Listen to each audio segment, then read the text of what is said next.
Oh me, oh my, Kristen. Oh? Yes. It's not what ho, It's David? currently not. Okay. It is currently, I'm padding the runtime for this intro. You don't need to. Since we padded the runtime at the beginning of the episode and then ended up going over an hour. We had a lot to say. Who knew? Who knew indeed? So we want to let everybody know there's going to be some bonus content coming this week. That's right.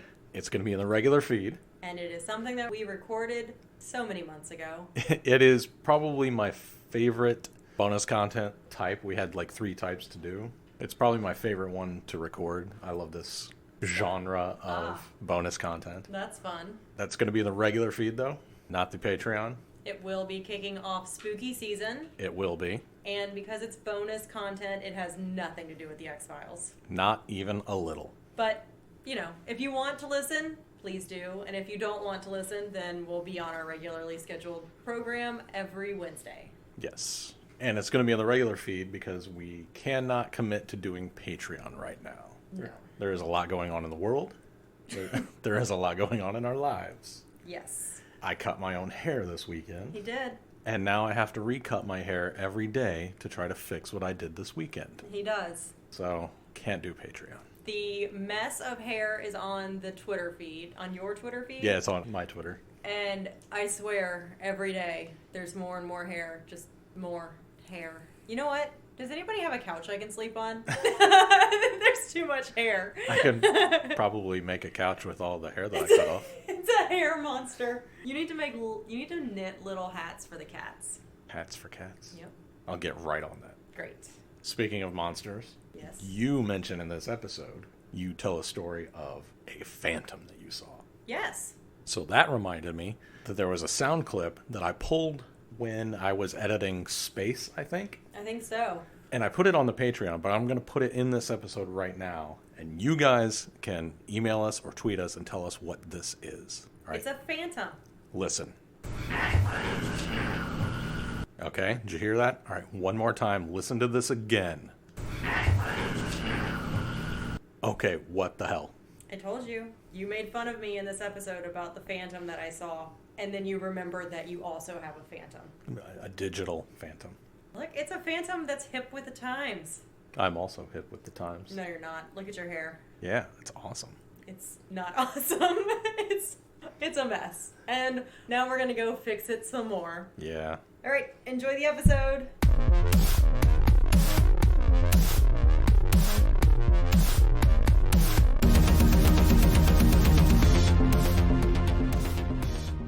Greetings, listeners. Domestic, international, and extraterrestrial. I'm padding the runtime, and I'm Dave Reed. Dave Reed, have you thought about the wet skeleton inside your body right now? I'm sorry, are you trying to say that there is a skeleton inside my body? That is terrifying. Not just any skeleton, a wet skeleton. Wet bones? Yeah. Oh, we were talking about the TV show Bones yesterday, so now when I say wet bones... No, you just see her. Okay, and I'm Kristen Riley. And this is The Cast Files. I'm a nerd who has somehow never seen the X-Files. And I watched it when it originally aired. The Cast Files is a podcast where we are watching and discussing every episode of The X-Files, spoiler-free, even when the episodes are terrible. Today we are unfortunately discussing Season 1, Episode 22, Born Again.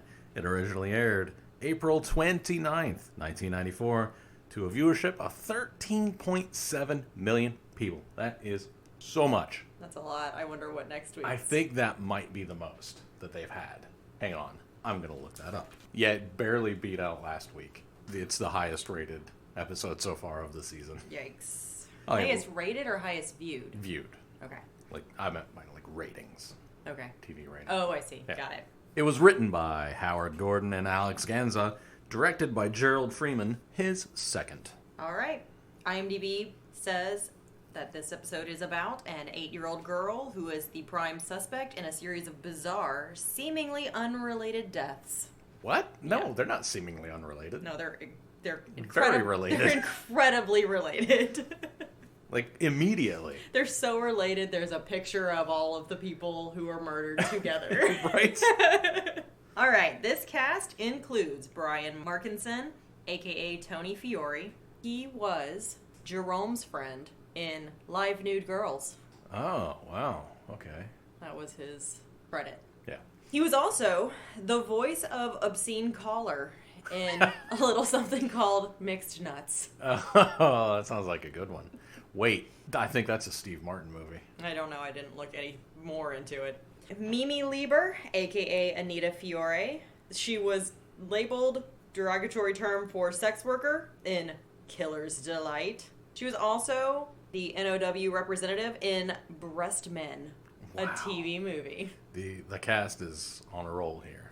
Maggie Wheeler is Detective Sharon Lazard. She was in Forgotten Realms, Icewind Dale, Heart of Winter. Yeah, nice. She was also in a little something you may remember called The Dog Lover in the Oversharer, Hemorrhoids, STDs, and Peanut Butter. Wow, no. You don't remember her in that one? No, thanks. She's also Janice from Friends. Fine. Day Young, a.k.a. Judy Bishop, Rock and Roll High School. Yeah! Not Rock and Roll High School Forever? Ooh. Nope. And Mommy's Deadly Con Artist. Mommy's Deadly Con... Okay. All right. So now I think we know where the husband or the ex-husband is. Oh. Okay. Andrea Libman, a.k.a. Michelle Bishop. She is Pinkie Pie and Fluttershy in My Little Pony, Equestria Girls, Rainbow Rocks Animated. Can you see that I was looking for the longest titles? Yeah, you did a good job. All right, before we get into this, how did you feel about it? I'm not going to think about it ever again as soon as we are done recording this. Yeah, this one wasn't... was boring. It was. And just a rehash of Shadows. Right. Which was already not a very good episode. No. Why would you redo a not very good episode in the same season? I don't know. When they redid Ice to do Darkness Falls, that was good because Ice was good. You remake a good episode, you get a good episode. Right. I would have taken 3 of those. Yeah. 3 creature features or a Tombs expansion. Tombs Revisited. Tombs has a kid or something. Tombs Jr. Right? Is Tombs the only monster like that in the entire world? Or whatever he is? Apparently. In the whole world? I mean... There's probably one in like one county over, but because they don't talk to each other, there's absolutely nobody has any idea. There's one in every state. There's one in every county. They're all on different timetables. So there's just constantly liver missing murders going on. Oh, man. I just figured it out. You figured what out? Tombs is a land killer whale. A land killer whale? Yes. I didn't know whales could stretch like that. They eat livers. They extract only the livers out of certain animals. Oh, all right. That's a bit of a connection, I guess. It's as much of a connection as anything that comes up in this episode. Oh. So, you know what? Case solved. All right. All right, so we start off in the 14th Precinct House, Buffalo, New York. We have the longest opening shot with no monster. Interesting. Okay. Did you notice? Well, is she the monster, though? The little girl? Well, I mean, I guess. Yeah. But the opening shot is we see like a street view, and then we see some homeless people, and then we see down the other street, and then we see a car driving up, and then we see some dudes and everything they do before they get out of the car, and then as they get out of the car, and then they go into the precinct. It's the longest opening sequence that gives us nothing. Makes sense. Okay, I'm caught up now. They were also padding the runtime, is what I'm saying. Wow. So the 2 detectives who get out of the car go inside the precinct, and we open with what ho and a lot of sexism. What ho? That's what they said. Those were the first 2 sentences said in this whole episode. Man, I glossed right over that. He said what ho, and she said what ho back. Oh. And then he said a bunch of sexist garbage. Yeah. And I wasn't sad when he died in a minute. And I'm still not sad. Not even with a little reflection. Detective Lazard leaves the precinct. She wraps up her day and heads out. She sees a little girl in the trash. Because that's where she's sitting. Well, it's unfortunate, but every once in a while, perfectly good little girls get thrown away. Oh, I would have watched that episode. Especially if it was on Lifetime. Not without throwing away my daughter. Yes. 2. The Revenge. She approaches the little girl and asks if the little girl is lost. The girl nods, and Lazard takes her back inside the precinct. She fills in Detective Barbala, who was the what-ho sexism guy, and the misogynist from a few seconds ago. So, she picks the greatest person to interrogate this little girl. Lazard gets Detective Barbala to interrogate the little girl in a criminal room. I don't know what cop house geography is, so I'm just calling it a criminal room. I think interrogation room is the accepted nomenclature. You say interrogation room, I say I don't know cop house geography. Anyway, Detective Barbala calls the girl sweetheart, and she throws him out the window. I wrote down my exact quote from the first viewing, because they focus on him and they linger, on his face, and I said out loud and then wrote down, is his head going to explode? What? She didn't appreciate all of this misogyny. He falls a few stories and lands dead on a cop car. #feminism. That is the most fun I've had with this episode. It's all downhill from here. Detective Lazard, who was leaving before she brought the girl in, has decided to stay in the precinct and talk to some random cop. She's the only one who rushes back into the criminal room and sees Detective Barbala out the window. She turns around to look at Michelle, who is dead-eyed and staring blankly back at her. Must be an X-File. Must be. We get to the next scene, and we see outside the station house, news crews and police cars surround the scene. Inside the police station, Lazard talks with Mulder and Scully. Mulder asks Lazard how she heard of the FBI.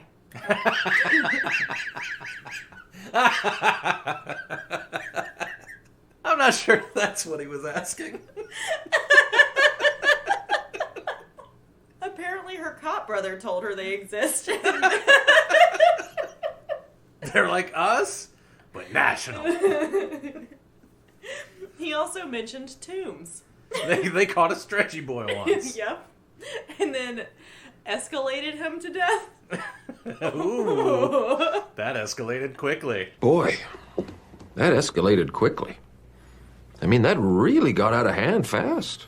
It jumped up a notch. It did, didn't it? Yeah, I stabbed a man in the heart. No.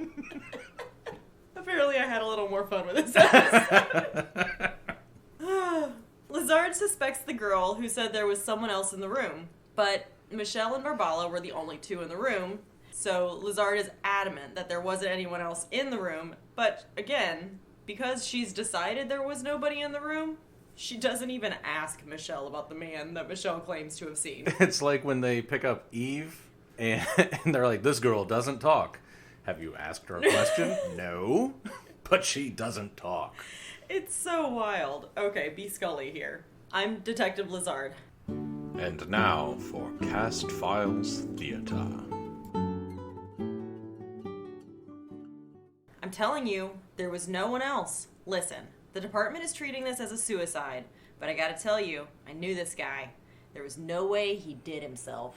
Was he depressed or under psychiatric care of any kind? No. The only time he ever looked at himself was in the mirror, and he always liked what he saw.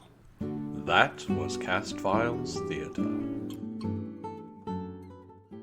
I want to smack whoever wrote those lines. Yes, this is played as a joke, but it's actually an issue permeating a lot of people in the U.S. and probably the world, but we live here. Mulder and Scully go to the Bishop's house, which is Michelle's last name. I don't think I said her last name. Mulder, Michelle, and a computer guy play with the Draw a Criminal program on their machine. They put silly mustaches on a guy until the computer glitches and becomes the man she used to be. Oh, the man she used to be. Meanwhile, Michelle's mom explains to Scully that Michelle is not like other girls. Hashtag not like the other girls. That's right. There's a bit about a swimming pool being covered, And it's because water traumatizes Michelle and also caused her parents to divorce.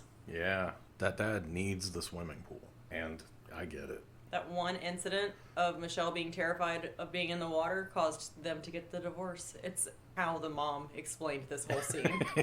She also tells Scully that sometimes, Michelle frightens her. And Scully does one of those, what do you mean frightened? Don't you ever get frightened, Scully? like what she did with Lyle, what's his face? Right, what are we, in shapes again? Scully, have you never heard of feelings? I don't know what the creeps are. I don't know what frightened is. Oh, she's the one lady from the Magnus archives. Oh. Georgie. She's Georgie from the Magnus archives. She is Georgie because it's all fear-based stuff. She has no idea what that is anymore. Yeah. Oh, I miss Georgie. I'm going to re-listen to that whole season. I mean, the whole 5 seasons. Here we come, spooky season. It's perfect. When the agents are leaving, they're about to head to see Michelle's shrink. I believe that's what they said. I put that in quotes, which is... Yeah, they split up. Mulder goes to see that's right. the shrink. Yeah. One thing that I want to, and we'll put this in the show notes, is the X-Files does a terrible job with any sort of disability, including mental health. And there's a really good piece by Pamela Stafford on Twitter at PJS Posts about all of this. I will retweet it. The reason I didn't put it in here is because it also talks about Roland and the last couple of episodes, but I don't want to have any spoilers in here. But she does a really good job explaining all of this, and this whole episode is a mess. I imagine. So, as they're going to see, Mulder's going to see Michelle's shrink. Michelle tosses origami out the window, and everyone acts like children haven't been folding paper to some degree or other, ever. This is just she's just doing it better than most of us when we were 8. Look, if somebody can do something better than me, that means they're supernatural. Wow. I am naturally the best person. At everything? Just at everything. If anybody does anything better than me, supernatural. So all of the Olympic people are supernatural? Or cheating. Oh, Yeah, well. just cheating. Wow. Yeah. Those are their 2 lanes? Yep. Supernatural or cheating? Yep. You pick which one's which. Okay. I will. You know what? I'm going to pick it all willy-nilly and say magic person and cheating person. All right. You know how I feel about magic in this universe.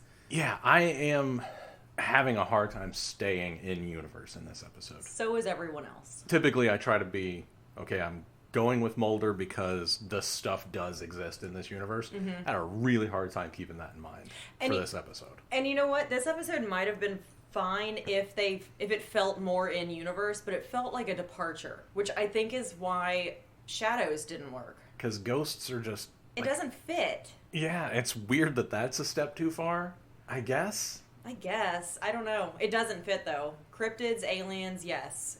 Ghosts and magic? No. Yeah, it seems a weird line to draw, but apparently we have. We have drawn that line. Yeah, I didn't mean to. I did. Okay. I draw back over it every day. Every day? It's the first thing I do in the morning. Weird. What? What do you do first thing in the morning? Take a shower. Oh, well, I draw my line. Redraw my line every day. Okay. Thick line. Aliens and... Thick line. Yeah. Aliens and cryptids over here. Big old line. Ghosts and magic over there. Okay. Oh, speaking of ghosts and magic, The Cemetery Boys. Read it. I bought it. I'm going to read it. It's so good. So that can have ghosts and magic because that's what their world is. Yeah. Totally good. So, yeah, I want to mention that because I'm not anti-ghosts and magic in other worlds, just in the X-Files world. Right, because even aliens are like technology. Yeah. Biology, science, Yeah. technology. Yeah, cryptids are biology, aliens are technology, ghosts are just Cheat. oogly boogly. Yeah. Huh. Yep. Read The Cemetery Boys. So good. As they're splitting up, Mulder says psychokinesis is usually associated with an electrical charge. He does this every once in a while where he just speaks with such authority and confidence on utter nonsense. And for whatever reason, in this one, it bugged me. Well, David, how else could a 60-pound kid throw a 200-pound detective out the window? I believe you said power of feminism? Yes. Okay. Hashtag feminism. There's your answer. She's just cleaning up these streets, baby. out in these streets. So now that we've left the bishop's house, we go to Bryland Psychiatric Hospital in Buffalo, New York with Mulder. There's lots of bad science in this scene. It didn't age well. But the short of this is the doctor doesn't know how to diagnose Michelle. However, she has ruled out schizophrenia, trauma, and abuse, apparently. Which is... Ruling out things is good. It is good. It doesn't feel like she's actually ruled it out in the way that she explains it. She's just decided no. But, okay. She also shows us some dolls that were mutilated, but we later find out that this doesn't actually make sense, and Michelle should have been drowning them all along. Because What's-His-Face didn't die from the... Charlie Morris. Charlie Morris. I'm glad you said What's-His-Face. Sorry to interrupt you again, but I haven't said Charlie Morris, and I don't say his name until the very end. And I realized it as I was going through my notes, and I'm like, I need to say Charlie Morris. Okay, yeah. Charlie Morris doesn't die from the arm cut off and eye gouging. He dies from the drowning, so the doll mutilation makes absolutely no sense. No. Maybe, well, okay. I have a second take. Maybe Charlie is doing it as a way to say, hey, look into this type of murder because that's how they decided he was murdered. Oh, you know what? All right. That does make a lot of sense, actually. Because I suppose Charlie Morris isn't just some primal rage ball taking out. Right. He's calculated. Yes. So she's a Sometimes. reincarnated version of him. Yeah. And he's fully formed inside of her somehow. Yeah. Ugh. Yeah. This is where Mulder asks about deep regression hypnosis, and in defense of Michelle's psychiatrist, she basically looks at him like he's lost it. She says, that's unhelpful at best. Yes, and she's correct. However, we're going to do a science corner on deep regression hypnosis. It's pretty quick, but I need to because it came up in the first episode and I didn't do a deep dive, and Mulder keeps bringing it up. Yeah. He keeps bringing it up, and he's a psychologist, Yeah. and he is just set on this. So here's a little bit about what Mulder is obsessed with. Implanting memories in people. Yes, basically. Science Corner with Kristen. Past life regression is a method that uses hypnosis to recover what practitioners believe are memories of past lives or incarnations. The practice is widely considered discredited and unscientific by medical practitioners, and experts generally regard claims of recovered memories of past lives as fantasies or delusions, or a type of confabulation. Past life regression has been critiqued for being unethical on the premises that it lacks any evidence to support these claims, and that the act increases one's susceptibility to false memories. Louis Cardon states that this can be problematic as it creates delusions under the guise of therapy. The memories are experienced as vivid as those based on events experienced in one's life, impossible to differentiate from true memories of actual events, and, accordingly, any damage can be difficult to undo. Yeah, makes sense because you're implanting a memory in somebody. The hypnotic methodology that underpins past life regression places the participant in a vulnerable position, susceptible to implantation of false memories. Because the implantation of false memories may be harmful, Gabriel Andrade, assistant professor, College of Medicine, Ajman University, United Arab Emirates, points out that past life regression violates the principle of first, do no harm, part of the Hippocratic Oath. So if you want to do things like dabble in your past lives and think about those types of things, that's fine as long as you don't let it overtake how you're living your life. If you do it more for an entertainment value, that's fine. If you go to a therapist and they suggest doing this, find a different therapist immediately because it could be dangerous. I was Joan of Arc in a past life. Right. All right, back to the 14th Precinct House, Buffalo, New York. Scully starts an autopsy. Lazard interrupts her, and honestly, what am I supposed to do with this scene? A computer-generated image of the most generic guy is similar to a 9 years dead guy, and it doesn't mean that Michelle saw a ghost. However, I saw a ghost. You saw a ghost? Actually, I didn't see a ghost because it didn't look like a ghost. It was definitely evil, and I saw it yesterday. Yes, you mentioned it to me, and then now you're going to tell me on the pod live. Yes, so I was out running. It was about 5:30 a.m. Oh, yeah. I was running by a construction site, So I look over at the construction site. No one's there, obviously, because it's 5:30. And it was an apartment building that no one has moved into yet. So it wasn't construction happening on a building where people live yet. It's all still being built. So I can see the stairwell, and I look over, and there's some light coming from behind the building, shining on what is definitely a person just standing there. In the shadowy outline, looked like they were wearing some sort of cloak, something that I couldn't tell what their body shape was. But as I'm running by, I keep looking at it, and I'm like, what else could this be? This is absolutely a person standing here in this shadowy area. But nobody should be there. There's no reason for anybody to have been on those stairs. It would have been dangerous also, and it was dark. And I got this weird, creepy feeling on top of it all. Oh. That's important. Yeah. I know you don't believe in any of this stuff. I mean, who would ever get a creepy feeling at 5:30 in the morning? I don't know. I was fine the rest of the time. But I decided, okay, it's got to be something. I can't figure out what this shadow is, but it definitely looks like a person just standing there, looking out over the water. Creepiness. So when I come back later and the sun is up and there's people there and there's movement and everything, the phantom is gone. Disappeared. Oh, when the sun is up and there's light? Yeah. That thing's not there anymore? No. Oh, wow. I don't know why you're making fun of me. I'm not making fun of you. Yes, you are. I can see your face and hear your tone. I have no tone. I am monotone. You know what, guys? I'm not talking to him anymore. I'm talking to you. I saw a phantom yesterday. It was, in the words that Scully would not understand, creepy. She's never heard of creepy. So I might be possessed now or haunted. Yeah. Definitely not pareidolia. Definitely not one of the very many brand new homeless we have around here. It wasn't, though. They don't go over there and stand creepily on the stairs. I would.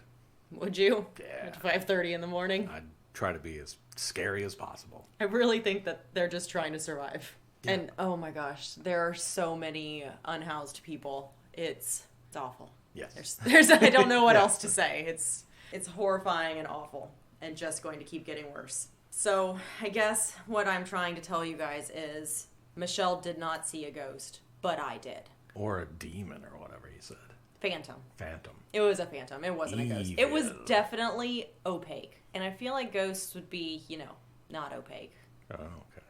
Transparent to some degree or other. This was not transparent at all. Welcome our new phantom into the house. All right. I look forward to being murdered by you.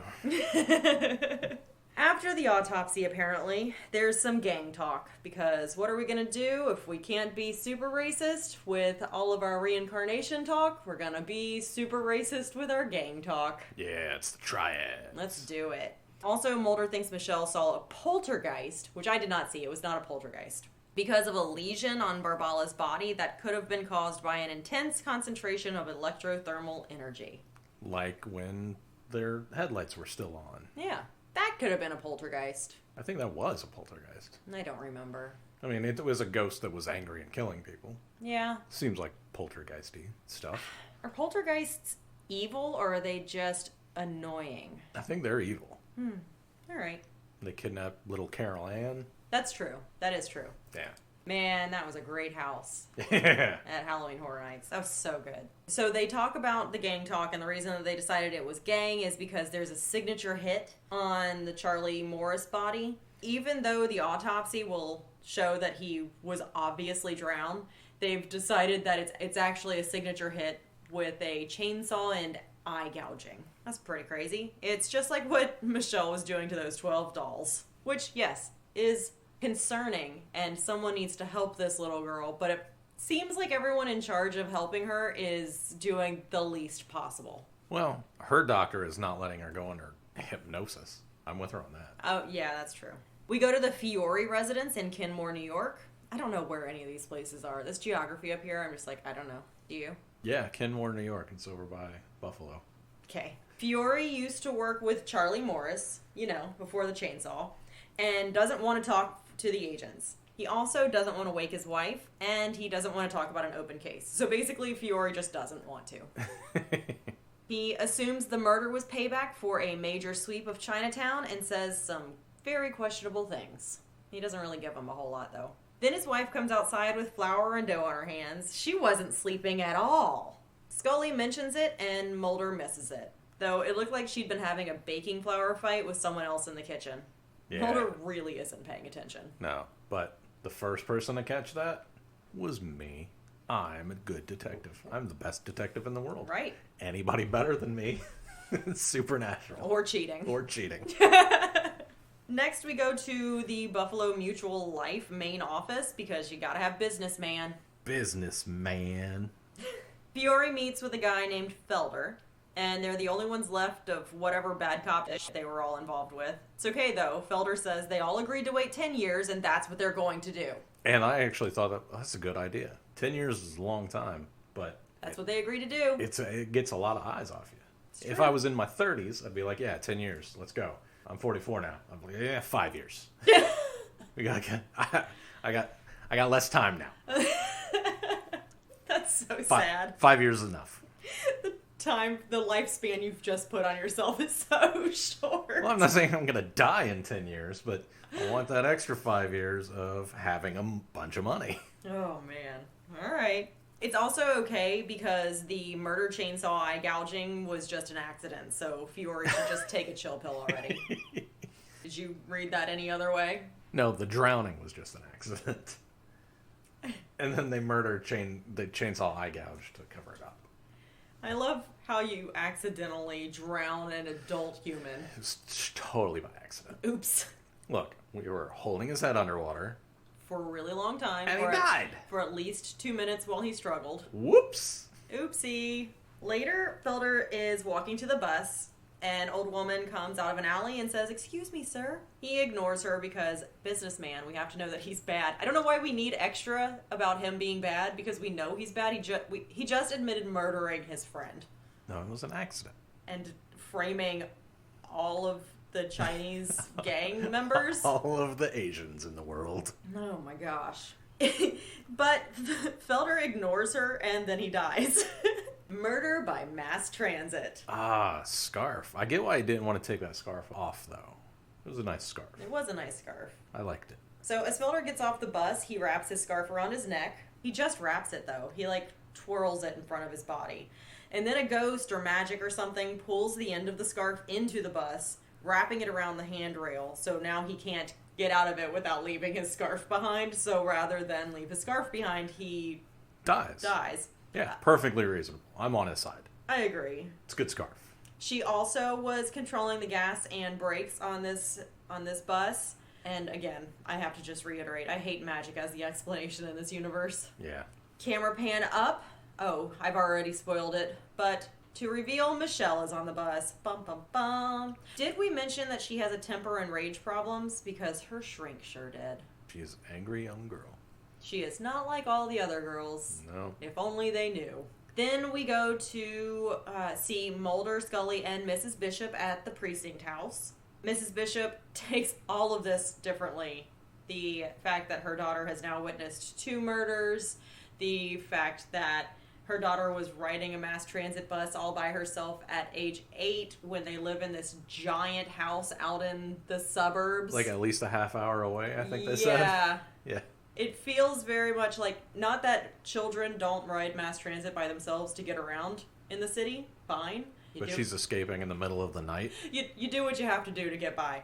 But this girl doesn't ride mass transit by herself. Did you see that house? There's no way. Her mom's never been on mass transit. So, a little classism happening here. But yes, Mrs. Bishop takes all of this differently than I would. Maybe she's in shock. I want to give her a little bit of benefit of the doubt, but she is suspecting her child, and that is wild to me. She's like, she's only 8. How could she have possibly done anything? Did you just say you suspect your own child of murdering these 2 grown men in just the most insane ways? It is a pretty wild coincidence that she's escaping her house, going half an hour away, and people keep dying around her. Man, you never escaped your house in the middle of the night when you were 8? Due to legal reasons, I cannot answer that question. Because as Mulder explained in the last episode, there's no statute of limitations on murder. Did you just admit to murder? I absolutely did not admit to murder when I was 8 years old. I am trying to figure out where I even lived when I was 8. In 1985, I was never a murderer. Oh my gosh. And you were getting so worried about me talking about hot wiring a car and you're doing this? Great. Great. They go to Mrs. Fiore's house next, and there's origami from her first husband. So they keep talking about how origami is the super weirdest thing. And I had to look up when origami became popular because I'm like, origami doesn't seem super outrageous. Like, you have to explain it on TV what it is. Right. Yeah. And like no one else has ever done it ever as a fun little hobby. So fun fact, origami started in the 17th century in Japan. Great. By the mid-1900s, it had become a popular art form worldwide. Yeah, it makes sense. I feel like they taught us how to do a swan in elementary school. Right, me too. I feel like we did that. And then we did the little paper fortunes, and then the boys were always doing those footballs. Girls probably did the footballs too, but I am only remembering the boys doing the footballs and the goalposts. And we've done variations of origami and paper folding forever. Riley was doing it. Riley was making little Wolverine claws when he was in middle school or elementary school. It's like, kids always fold paper. What else are you going to do in school? Learn something? Not me. 2 things I would never do in elementary school. Learn something and murder anybody. Oh my gosh. All right, well, before we leave this scene, let's talk about how Mrs. Fiore is married to her second husband and has been married to him for several years, somewhere between 1 and 8. Reasonable. And has her late husband's origami still sat where it would have been seated, because she discusses how he was crafting all of the animals in the picture right above it, and the only thing he hadn't gotten was the giraffe. Yeah. It was the last thing he had. So we're about to find out that she's still living in the house she lived in with her late husband, with her new husband, who we are also about to find out is her late husband's partner. Yep. It's all just too much for me. Now, you say that her keeping the origami is a step too far. I say maintaining a saltwater aquarium for 8 years is a step too far. The new husband would immediately be like, this is too much work. I'm not doing this. Here's the thing, though. Okay, so her keeping the origami and the frame is fine. But it's set up like a shrine situation in the house that she's living in with her husband, her current husband, who was also his friend. And it just feels like a weird centerpiece to have in your house. Oh, I agree. Just, can you imagine if you had like an ode to your ex-girlfriend in the corner and you were like, I'm just gonna set it up in this corner where we look at every day. Ugh. Can you imagine maintaining a saltwater aquarium? No.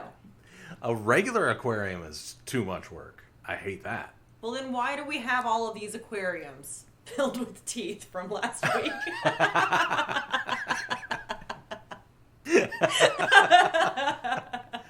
Teeth. It's just crazy. Oh, let's go one further step into how awful this whole situation is. I'm not even going to say, I'll say what he says to her later when she finally finds out what's been going on. But he's living in the house where they murdered his partner. Yeah. And just cleaning out that saltwater aquarium. I guess she could be doing it, but I feel like eventually she's not. She doesn't strike me as a saltwater aquarium keeper.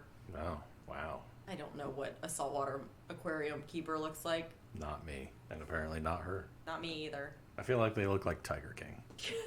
I feel like it has to be her husband because he's doing it as redemption for himself. He's like, all right, I know he loved this saltwater aquarium. Yeah. And he died doing what he loved.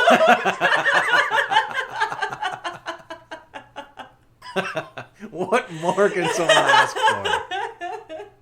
So I must maintain it next to this other shrine of him. You know what? Our whole living room is a shrine to your ex or your late husband and my ex-partner. Great. Good. Okay, I'm glad we cleared that up. As the agents leave Mrs. Fiore's house, they discuss reincarnation. It's all bad.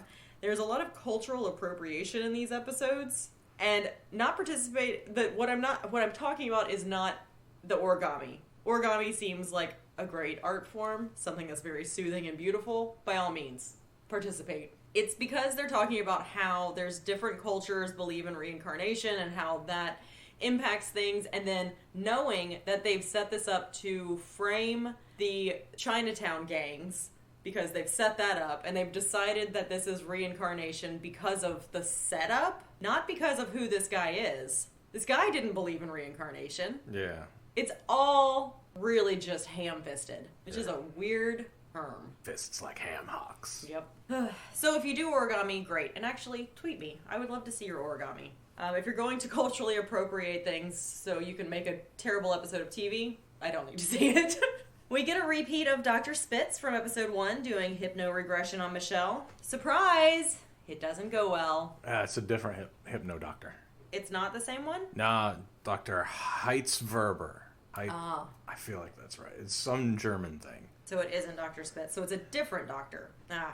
Okay. Well, he's doing the same thing. He's doing the thing that Mulder has been pushing for. Basically torturing this child. Mulder argues with Dr. Braun while Michelle is being hypno-regressed. And his stance is, this isn't nearly as bad as pumping her full of Thorazine. And did they say that she was doing that? No. I didn't. Okay, because I didn't catch it. No. So Mulder's just throwing that out there. Yes. To throw it. Ugh. Yes. Gross. Because I think he's a psychologist and she's a psychiatrist. And psychiatrists are able to prescribe medication. And maybe Michelle is on something because there are underlying issues that apparently nobody can figure out what they are. But maybe she needs medication to make herself more level, or a mood stabilizer, or whatever. There's a variety of things that could be possible. We don't see any indication that Michelle has been over-medicated. Yeah. So if she is being medicated at all, it seems like it's from the little tiny bits that we get of her, it seems to be fine. Like the most inappropriate she acts is when she's hypnotized. Mm-hmm. And she's obviously scared and wants it to stop. And that was her air quotes acting out, an 8-year-old acting out when she's scared. By the way, if I'm ever murdered, I'm also screaming that same thing. They're killing me! They're killing me! That's gonna be your indication. Yes, that's how you will know I'm being murdered. Or you have been murdered. No, because I'm not going to be able to scream it after I'm murdered. You're not gonna come back and tell me? You don't remember our passphrase, so you're not going to know it's me. I know. So why would I go to you? Who are you gonna go to? Somebody. Okay. I have nothing for that. I do have a fun fact for Thorazine, though, because I was curious if it was still being utilized. It is no longer being utilized now. It was voluntarily discontinued worldwide in 2005 by its manufacturer, Novartis, because it caused severe cardiac arrhythmias. Oh, that's bad. So there are other medications that have come out, obviously, since then and during that time that they've replaced it with for the things that it was actually helping people with. But I was curious about what's so bad about Thorazine. If you're using it for, if you're using it in the way that a psychiatrist would be doing it, someone who is a professional. I didn't see. Besides that, which is obviously bad, but like the reasons that they were using it initially seemed fine. This is where things really drag. Mm-hmm. Scully doesn't want to traumatize Michelle again and knows her mother will not go for hypnosis again. Mulder is incredibly arrogant about this. Scully reminds him that even if they were to do hypnosis again and he could get all the answers he wanted from Michelle, it wouldn't be enough to close the case because it wouldn't stand up in a court of law. But Mulder is not concerned about that. Mulder only wants answers for himself. He has no care for what this is doing to Michelle, what this is doing to Michelle's mother. He doesn't want to solve this case. All he wants is answers for himself. He wants to prove himself right. Yeah, he wants proof of reincarnation. Yep. And Gillian Anderson in this scene nails it. She did such a good job in this scene. I was really, really impressed. I like that she called him out on it, and she's like, look, you might get your answers, but we can't do anything with this, and so no, I'm not going along with you on this. Yeah. Mulder goes off to look at static. It doesn't seem as calming as folding origami, but whatever. I guess we all do things differently. At least he's not screaming in court. Yeah, it's good. There's an exposition scene where Mulder explains there was a documented case in the early 70s of a man from Porlock, Ohio, who could influence undeveloped film. He could create shapes on the negative from his mind. Doubt. There was one documented case. We see Mrs. Fiore at home again. Her husband has been missing for a night. We don't know where he was. And then we kind of assume where he was. But she's been calling people all night trying to find out where he's at. He never called her. But it's okay because he's doing all of this for her. He must be collecting the money now that he's the last of the 4. He won the tontine. Yep. Eventually he does come home and Anita, his wife, is trying to figure out why he's been gone and what happened. He says that someone's trying to kill him. Go pack a bag. He's very short with her and he says, will you please just do what I'm asking you? Please. I'm your husband and I love you and I need you to trust me on this, okay? And we're about to see exactly how much she should have been trusting him this whole time. It's the M. Night Shyamalan twist of the episode. I actually sort of identify with this guy in this scene. And if I ever come home in a panic with a duffel bag full of $2 million and I'm like, you guys need to pack a bag, we need to leave right now. I mean, can you just pack a bag and we leave right now? Did you forget that he was involved with stealing money, her late husband lying to her about this, her late husband being murdered by him and his cronies? He's been covering this up for 9 years, and his whole idea of how to fix this was to then lie to her forever and move into her house and continue lying to her about not knowing anything that happened to her late husband. Okay, but what's that got to do with me? You said you identify with him, and he is a terrible person. I said, in this scenario, if I just come home with a duffel bag full of money and say, we gotta go, then we gotta go. And it has I'm your nothing to husband. do with me murdering anybody when I was 8 years old. Nothing at all. I'm your husband, and I love you. And I love you so much that I not only have been lying to you for the last 9 years about literally everything, but I am complicit in your late husband's murder and mutilation. But please, can't you just trust me? I haven't told you the truth since I met you. Well, he probably met her before. They were lying to her before. How long do you think it took to plan this heist where they stole $2 million? Oh, none at all. I think they lucked into it. You do? Yeah, I think they lucked into it when they did the big drug bust. That's what I picked up from this. Like, they did the big drug bust and there was $2 million hanging around and they were like, yeah. Fine, you are right. They do not seem like they could figure out how to steal $2 million. No. The one guy goes into insurance. We cut between the precinct and the Fiore's house for the next little bit. In the precinct, Mulder is figuring out Charlie Morris was drowned first before being mutilated. Why no one else figured that out, I don't know. Why did no one catch this before? A murdered cop didn't get a real investigation after an obvious cover-up? None of us have any chance. They're never going to solve any of our murders.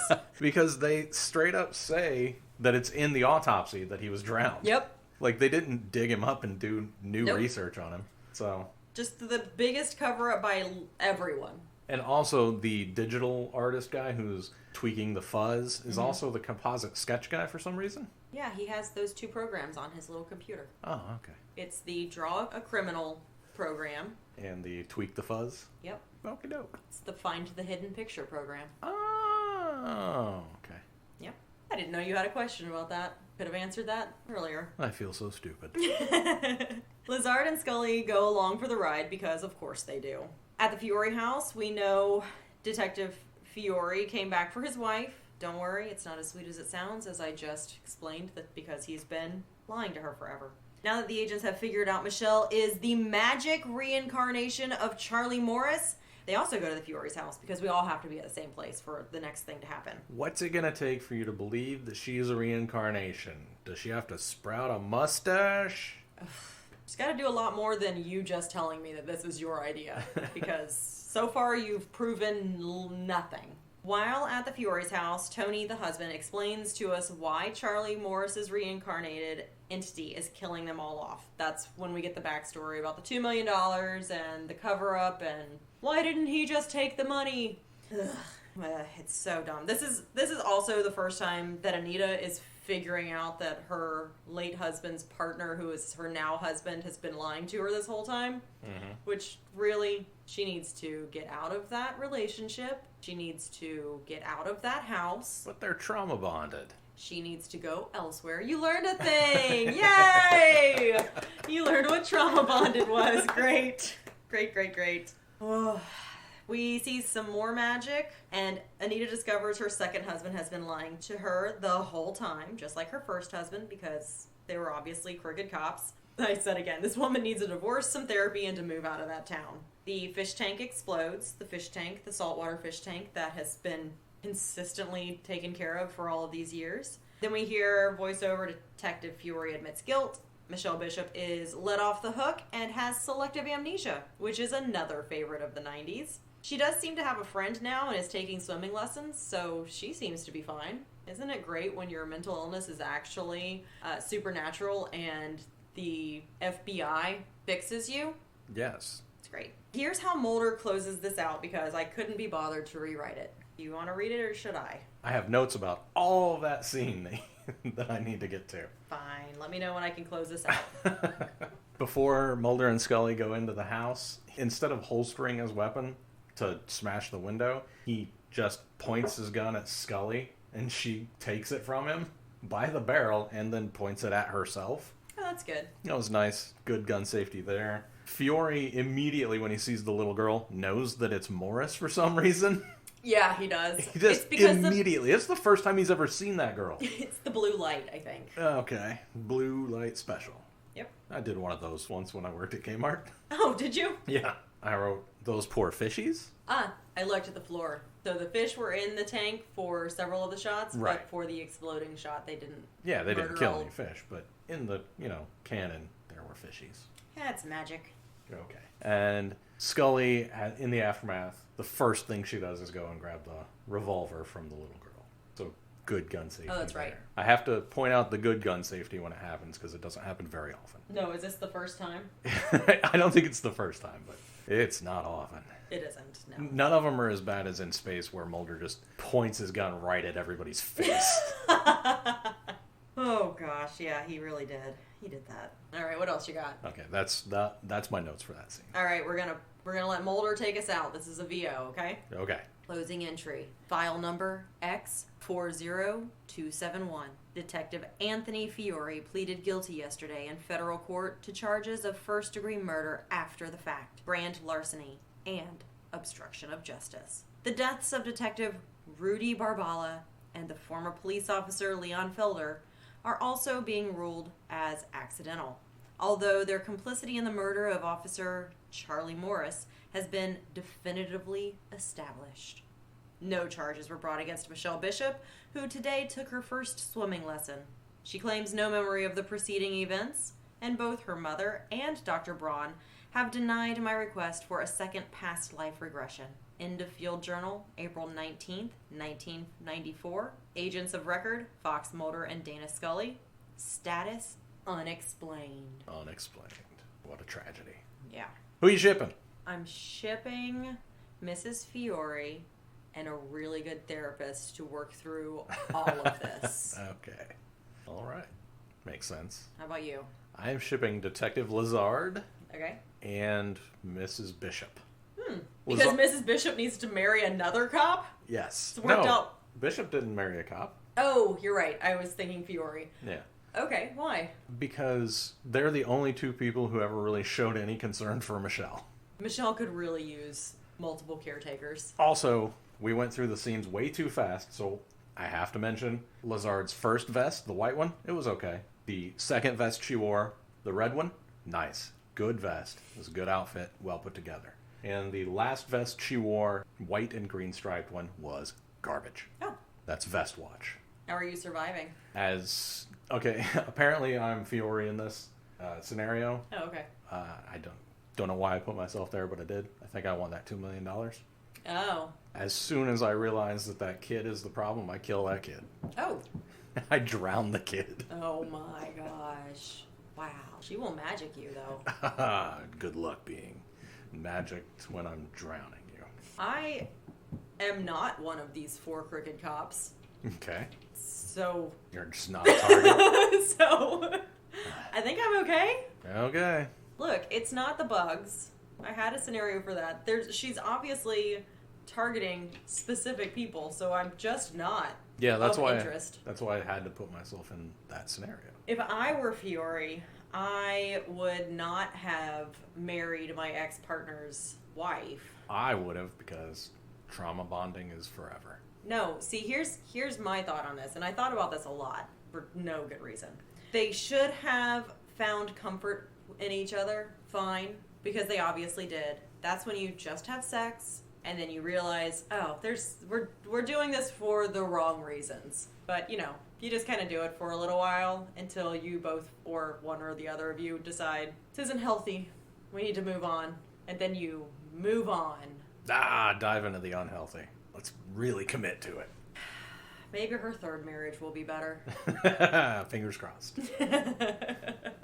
Like Tombs. All right, episode 22. We have now lasted as long as Three's a Crowd. 3 is a crowd. A spin-off of Three's Company, where Jack Tripper gets married and has to live with his father-in-law. That's all I know about that, so don't ask me any questions. That seems absurd, because there's plenty of people who live with multi-generations. Well, his father-in-law's probably a jerk. Yeah, but he probably also lives there with them, or they live in his house or whatever. There's probably a real reason. Yeah. I think it's dumb. I don't like it. Okay, then don't watch it. I won't. And Gloria, a spinoff of All in the Family. I don't know. I know the name of All in the Family. What is... Archie Bunker? Archie and Edith? Is Archie Bunker a real person or a character? Character. Carol O'Connor played Archie Bunker. Carol O'Connor. Yes, played Archie Bunker. Is the man's name? Yes. Okay. Gene Stapleton played Edith. Oh, Archie! I love it. Carol and Gene. And then it's the opposite of what you would immediately think of. I love it. We did it, guys. Congratulations to everybody. The Cast Files is produced by Kristen Riley and Dave Reed. Edited by Dave Reed. You can find us on Twitter at Cast Files. You can find me on Twitter at Dave Reed. That's DaiveReed. You can email us at thecastfiles. That's the with 2 E's at gmail.com. If you could please go rate and review us on Apple Podcasts, give us 5 stars, and tell us that we are doing phenomenal things. Artistic, wonderful things. We are raising the bar on podcasting. We would love you forever for that. We have a TeePublic store. You can go buy t-shirts and stuff there. Music by House 6. Logo by @OokaArt. That's OOKAART.